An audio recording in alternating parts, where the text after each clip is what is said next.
Given I grew up with the original PlayStation, and I've always enjoyed 3D platformers, you already know which games I've had on my radar from a young age. Crash Bandicoot, Spyro the Dragon, Croc, Pac-Man, 40 Winks. Oh yeah, you know the ones. But amongst all of those, I also had a selection of licensed games based on various movies and TV shows that also did this sort of thing. These kind of games are always a mixed bag though. Sometimes you get some really good ones, and then other ones are borderline shovelware. But I find it interesting to check them out and revisit them at times to see how they fare up today. A lot of the ones I had on the PS1 at least were Disney related, thanks to my age and interests at the time, but they all had gameplay that I was interested in seeing more of anyway, so I was all for it. And one studio that kept popping up on my radar with these games was Behaviour Interactive. Now, I've already spoken about some of their games on this channel before, and they're also a studio I keep accidentally coming across even to this day. Like, I'll just pick up a game at random sometimes on a more recent system to find out there and then that, oh yeah, they had something to do with this. Okay. And these were the guys that publishers would usually give a call if they needed a quick game put together based on an IP they've suddenly got the rights to, so looking through their history you'll find a big selection of movie games, TV games, as well as various cross-generation ports of otherwise bigger and more expensive games. And their history as a studio is actually fractured in two halves thanks to a very unfortunate acronym that they started using for a while. Anyway, amongst all of their licensed games is Scalar, an original 3D platforming adventure game which has always eluded me until I saw it recently for £1 in a used game store and thought, yeah, why not, I'll give that a go. So, considering I've played through and mostly enjoyed several of their licensed game efforts, I'm curious to see how Behaviour Interactive's original ideas unfold for a change, so let's take a dive into the world of Scalar. Starting the game off, and we have this, I'm gonna say unnecessarily complicated and nonsensical starting point for the story. Yeah, this is not what I expected at all. So there's this kid called Bobby Jenkins who is some sort of activist for the protection of all things lizard, and he's being interrogated by this army men looking guy about eggs or something, and then these voices from behind the mirror tell Mr. Marine to push harder for answers, which naturally means he cranks up the lizard dial to 11 and accidentally opens a portal into another dimension, which then also turns Bobby into a lizard, where the voices from behind the mirror are also revealed to be lizard people that Bobby recognizes and refers to by name. That last part is probably what confused me the most. Like, how could he possibly know them when they look like that? Like, nobody knows lizard people, right? Anyway, so Lizard Bobby, now using the name Scalar, jumps through the portal and ends up in the lizard dimension, convinced that all of this is some kind of crazy-ass dream. Yeah, I kinda get the feeling the story for this one wasn't really their priority, at least from the opening. The fact it's all written off as him believing it's a dream so early on makes me think the game could have easily just started here in the lizard dimension, I guess. My main problem is that there's already a pre-established relationship between all of these characters, and we're just thrown into it with nobody else there to provide any context, which is a little too much of a bumpy start for me. If you compare that to, say, Spyro 2, which essentially does the same thing but has the other characters explain to Spyro where he is and why he's there, who that person was, as well as giving even more backstory to you later on, then yeah, you know, it eventually makes a little bit more sense, but not here in this game. I have no idea who these people are, and I don't remember their names at all for when they do eventually show up again, so oops, I don't know what this game is about now. And yeah, I'll just burst the bubble and say that the entire game's story is just kind of not really a thing. At the end of the first freaking stage, Scalar will meet another lizard man, and you know what? I'm just gonna let it play out and you'll see what I mean. You talk? Only to ugly blue creatures. Name's Leon. Leon? That was my father's name. Was? He left us when I was young. Oh, that's rough, kid. Kid? Okay, so this is where we're going already. So yeah, that other lizard guy turns out to be Bobby's dad. Big surprise, but yeah, you don't explicitly get told this until much later into the game, but here we are 6 minutes into the first level and that happens. Like, what were they doing? Why did you do that? That's so stupid. But anyway, yeah, once we're in here and moving around, first impressions seem pretty good. Scalar is, for the most part, a 3D action platformer collectathon with a few combat sequences and alternate gameplay styles sprinkled in here and there. Right away, you're given a bit of space to move around and get to grips with some of the basic commands you'll have Scalar do throughout the game. So you can jump, double jump, do a tongue whip attack, and a 3-hit punch combo. Out of everything, I would say his double jump is the thing that really takes some getting used to here. You can consistently pull this off, it's not difficult to do or anything like that, but something about it just doesn't feel right most of the time. Scalar just sort of resets his jump animation mid-air and then goes upwards again. It's really weird to explain. And that initial jumping animation as it is doesn't really help emphasize the movement very much, so I felt like double jumping to and from platforms was a little harder to judge than it really needed to be most of the time, and I couldn't shake this for most of the game. You can also climb around on certain walls, which I thought was pretty good. Usually when playing these kind of games, the camera will pull back to give you a clear view of what's going on, but in this one, the camera will follow you around as you twist and turn upside down and all around, which felt really fitting for our lizard guy here. This could easily have been an instant fail if it felt too clunky to control or the camera didn't do a good job of following you, but no, that's not the case. Everything does a pretty good job here, so it all checks out. The combat moves you have though are...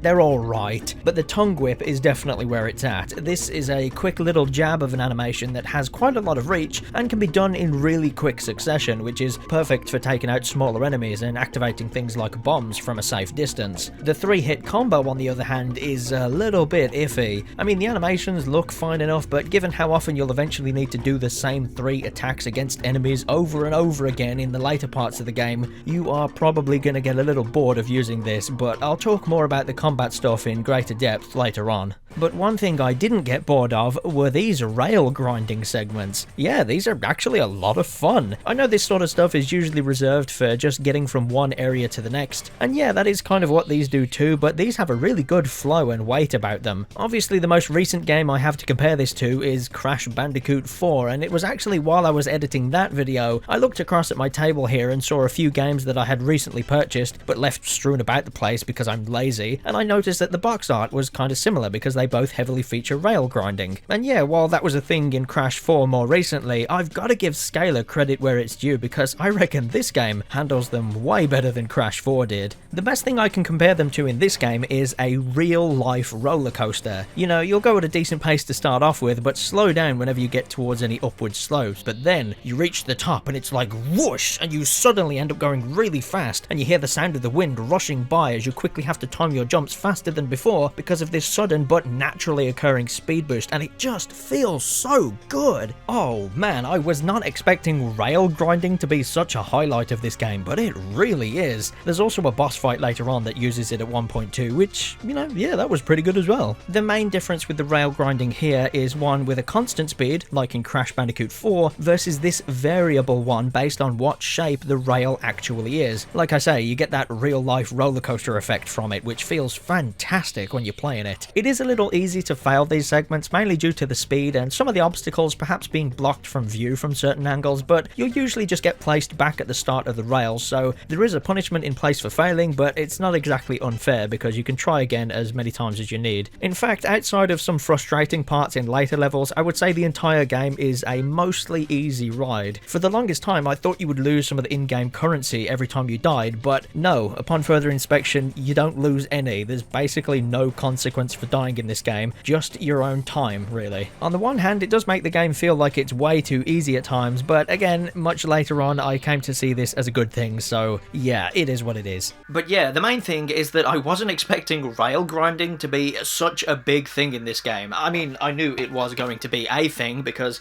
it is on the front cover, but I wasn't expecting it to be such a genuine highlight. Because, yeah, I mean, they're a ton of fun, so I've really got to give this game credit for those. Anyway, as well as Scalar's normal moveset, every few levels or so you'll have to hunt down a certain number of a certain creature in order to unlock the ability to shapeshift into them, which allows you to do whatever they do. A couple of these get some decent mileage, whereas the rest only show up maybe once or twice throughout the entire game. I guess if I had to compare it to anything, it's once again going to have to be Spyro, but specifically Spyro 3 this time, with how that game had multiple characters with different abilities. Except here, you can swap back and forth between Scalar and one of those other creatures on the fly with a single button button press. So you've got this little critter that can roll around bombs. This one does get some good use out of it, having environmental obstacles and timers that need to be blown up in quick succession, and you also use him in a boss fight at one point. And then you've got this rock ball creature thing that has its own take on the rail grinding with these marble runs, as well as a level where you use it to do a bunch of time trial races in order to win an egg. This one is actually kind of fun, to be honest, especially with those races. They weren't too bad. And then you've got this kind of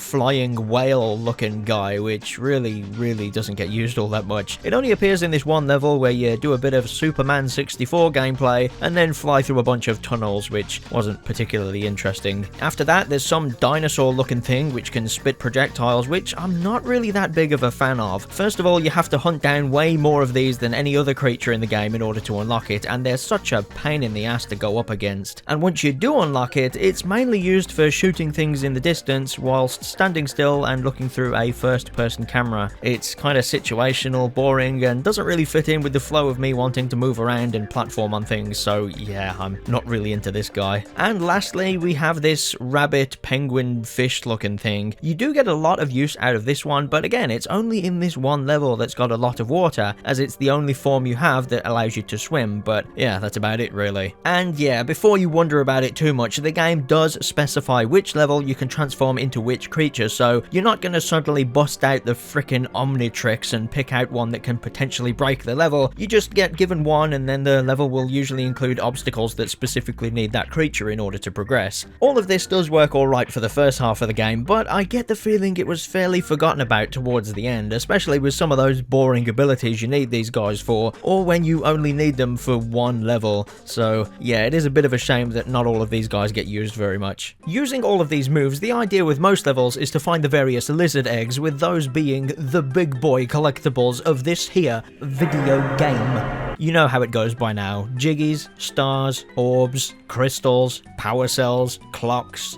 frickin' Pizza Planet tokens, and now lizard eggs. The story behind these is just as stupid as the intro, but whatever, I'll go into it. So they're lizard eggs from our dimension, but the big bad lizard people have abducted them in order to experiment on them and hatch a big lizard army to invade our world, and also all of the other worlds in the multiverse, because apparently this game dabbles in multiversal travel now, so okay. Yeah, like I say, the story is all over the place, and it kind of feels like they ham-fisted it into place when it really could have just been about some scaly-looking guy trying to save some eggs. And yeah, I know that's basically the introduction of Spyro 3, but hey, you know, sometimes that's all you need. Most of these eggs do have a little animation of Scaler collecting it, which is always fun to see. They're all so random and cartoony, like you've got this one where he has a Wild West shootout with one of them, or another one where he rides it around like a horse. These are a lot of fun, and surprisingly, the animations don't repeat all that often. You will see the same one maybe twice or 3 times, but that's about it, which is impressive given how many eggs there are to collect throughout this game. I definitely feel like some of the animators enjoyed doing whatever they wanted with these, and it shows.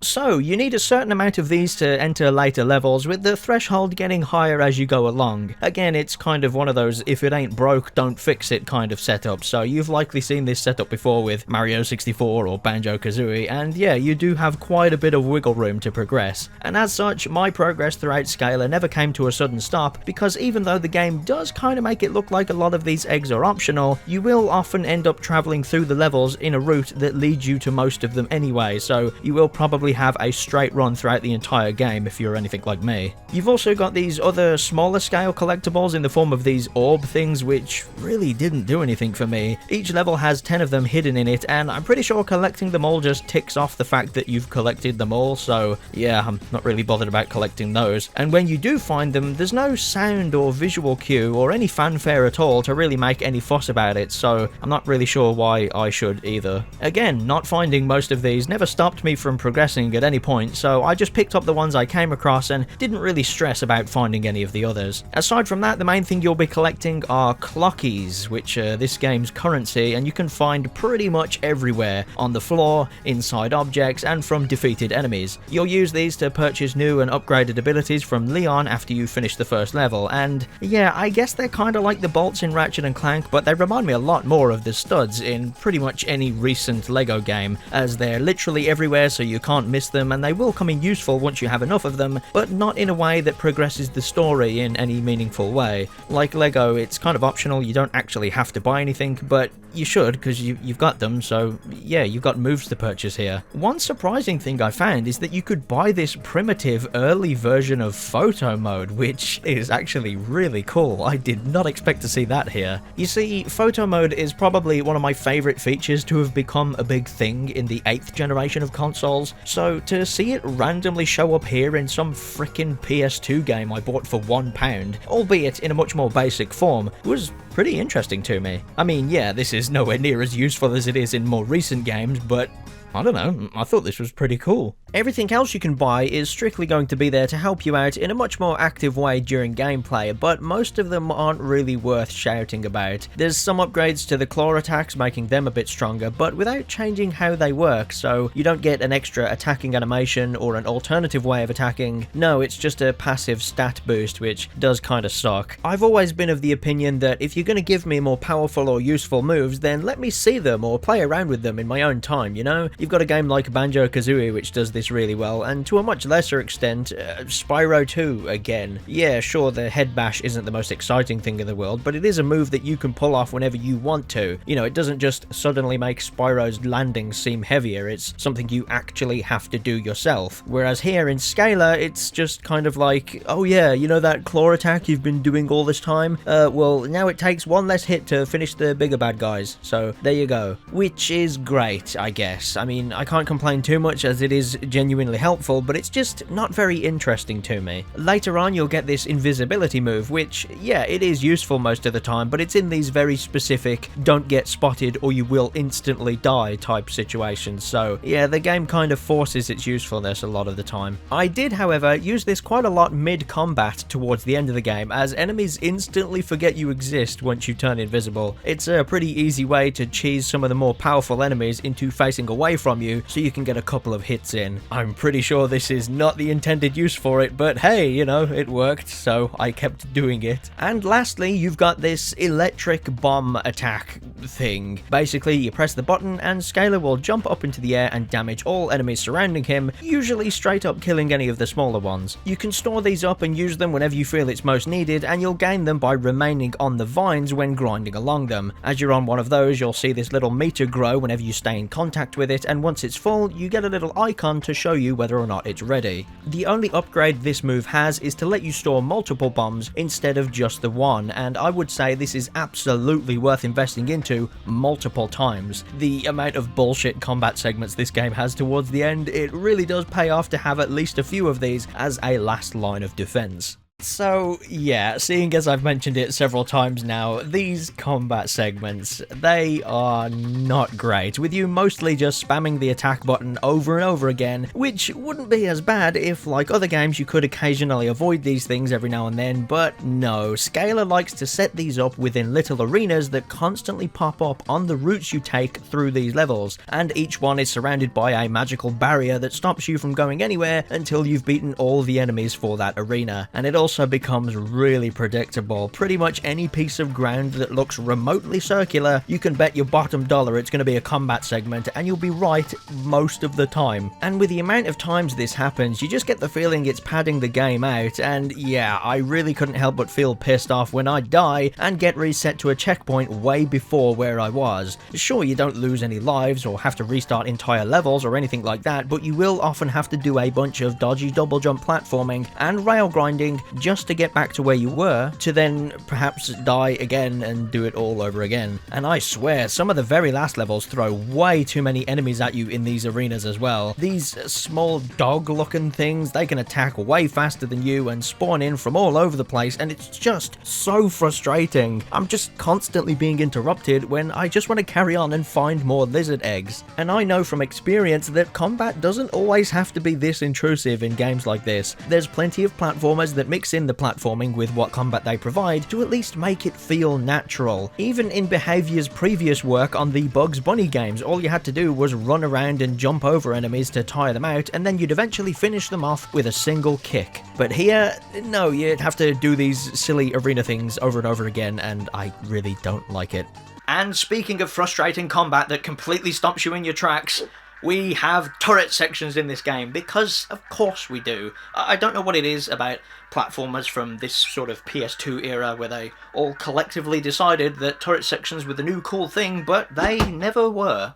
Thankfully, these turret sections only show up around 3 times throughout the entire game. 2 of them aren't really a problem at all as they're over fairly quickly, but one of them was the entirety of a boss fight, and I really hate this sort of thing. I got close to the end and died and had to do it all over again. Now that I think about it, I've gotta say, Leon is probably one of the biggest wasted opportunities in this game for me, considering this studio's history. Along with Scalar, you've got this guy who is a much bigger and stronger looking character, where his only function is to just stand here and act as the means of changing levels. I mean, if we just rewind a little bit and take a look at one of Behaviour's earlier games with Bugs Bunny and Taz Time Busters, this game had 2 characters and did a really good job of justifying each of them with different and complementary special moves. So it's a bit of a shame that while I like the back and forth banter between our 2 characters in the cutscenes, that is never really translated to gameplay, as the closest you'll ever get to controlling Leon are these friggin' turret sections. Oh dear. And all of that stuff with the combat segments constantly interrupting the flow of gameplay does detract from an otherwise nice looking set of worlds. Everything in this game sort of takes place on another plane of reality or in another dimension or something like that, which do visually look kinda cool, but at the same time there isn't really much going on here, unfortunately. So while there's a bunch of these really cool looking worlds, I can't really say any of them have any major landmarks or anything terribly memorable about them in particular. You know, like how in some other games, even if you can't remember the name of the level, you can be like, oh yeah, Mario 64 with, you know, the level with the magic carpet and the castle in the sky. Boom, you know exactly which level I'm talking about. But here, everything just kind of blends together a bit. I mean, I can't really tell you which level is which based on anything visually, you know, like you've got the level with the rocks and the glowing plant life. I don't know, every level has that, so I don't know. You do get these nice wide shots whenever you first arrive in each world though, which is pretty much ripped straight out of Ratchet and Clank, but I don't really care because it's nice to see another game do it for a change. And you know what, I'll stand by the fact that these worlds do at least look nice and fit in with the whole lizard dimension thing this game has going for it, but unfortunately they're not going to be super memorable in the same way other games' levels are. Scalar himself, on the other hand, I feel like he has a great design. His 2 colours contrast against the world around him, helping him stand out, and his animation is constantly expressive. Another thing I like is how the spikes on his head all move around and sway with each movement. It sort of helps him look all the more bouncy and lively. It's all a lot more appealing than his human form, which is thankfully only on screen for like 2 minutes at most, so again, I don't really know why any of that is there, but whatever. Oh yeah, I need to talk about the music, because sometimes I forget to bring this up when discussing games, but here it unfortunately falls into the same category as most of the level's visual design, in that, yeah, you know, it does sound fitting, you've got a whole bunch of tribal beats drumming along with your movements, but again, it kind of blends into one another after a while. I really do appreciate a good video game soundtrack. I mean, it's pretty much all I ever listen to these days thanks to shoving a bunch of them into my phone, but outside of playing this game and maybe using some of the tracks in this video, I really couldn't see myself wanting to listen to any of them anywhere else.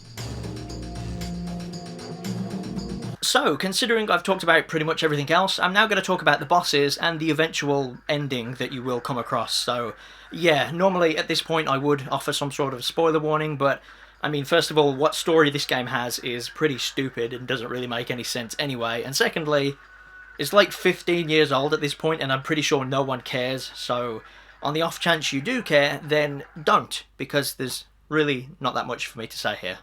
It is kind of disappointing to say I don't really have that much to say about these bosses. Like I said before, as characters they didn't really do much for me as they're never properly introduced and you only see them a couple of times throughout the game, and their fights are even less memorable for the most part. You have this one where 3 of them try to attack you in separate fights in quick succession, which was a decent idea at least, but it didn't really do anything special with that. They all just kind of go, yeah, it's me, and then you beat them and then they go away, and that's it. I guess this one where you fight the boss whilst grinding along the rails surrounding him was pretty cool, but it's more for the rail grinding parts alone, because the rest of the time you just use that lizard form to fire pellets at his face from the first person turrety perspective, so yeah, that's not great. The final boss was memorable though, but mainly for being a massive pain in the ass. You have to do a lot of dodging these fast lightning bolts and then standing on these specific parts of the floor in order to avoid electrical damage, but half of the time the hitboxes for these things seemed a bit wonky, so I would often end up taking damage anyway, not to mention the times it then blocks off those parts of the floor with even more electricity that will damage you. Like, I don't really know what I'm supposed to do here half the time. And then of course there's a lot of regular enemies that get thrown in, same as the combat arenas that plague the entire game, except here you now also have to deal with the boss that's attacking you, and a bunch of these entropy styled electrical lines to jump over, and even more enemies spawning in, and then you finally get your chance to attack the boss, but only with the bomb move, as nothing else will reach him over this gap in the floor. So yeah, it's pretty messy. Like I said earlier, you really want to invest in upgrading that electrical bomb so you can carry as many as you need, and this boss is the reason why I say that. Even with all of that prep work, this boss still took me a solid 20 minutes of trial and error trying to memorize exactly where I could stand, how much time I had in between attacks, and even what enemies were going to spawn where. I guess it was pretty satisfying to finally beat him, but only because I was getting so tired and pissed off with repeating myself towards the end of this game. After that, Bobby gets his hands on the portal device with him and Leon set to return home when only Bobby makes it through the portal, and then the game ends on a cliffhanger.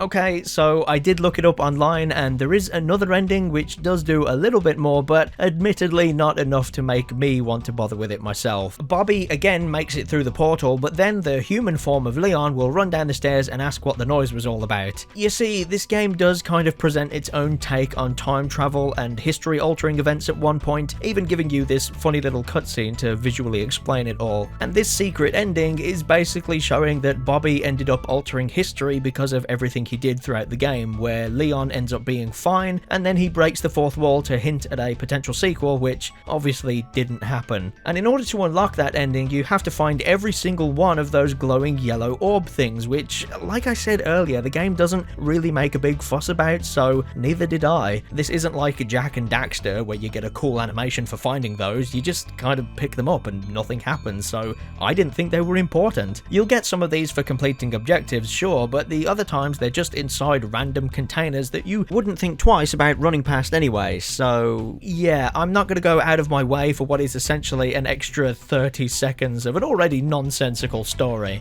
And that is Scalar. Yeah, on the one hand I am pretty glad I did eventually get round to playing this one, because it's always been a curiosity of mine, but on the other hand, you know, I have played some of their older games in the past, and I do kind of think some of these are a bit better. I will always go on record to say that Bugs Bunny and Taz Time Busters is an excellent little game that barely anyone ever talks about, by the way. But anyway, while I loved seeing the original ideas here come out, I kind of feel like Scalar focuses a little too much on random combat encounters to compete with the likes of more platforming and exploration-based titles like Spyro, Banjo, or even some of their own games with the Bugs Bunny ones. Those rail grinding segments though, hands down they are some of the best rail grinding segments I've ever played in any game, including things I played more recently like Crash Bandicoot 4, so at least it's got those going for it. So yeah, while I do find this a tough game to recommend to absolutely everyone, you know, I've got to say, it was fun enough for what it was, and well worth the £1 that I paid for it, so yeah, I'd say go for it if you're into this sort of thing, but it's not really something you're going to miss out on too much if you decide not to play it.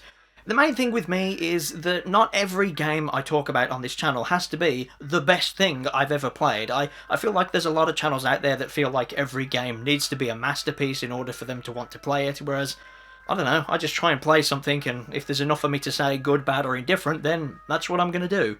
And fortunately for me, I seem to be in possession of quite a lot of games like that, so I'll just have to take my pick as to which one I do next. But until then, this is me ending the video.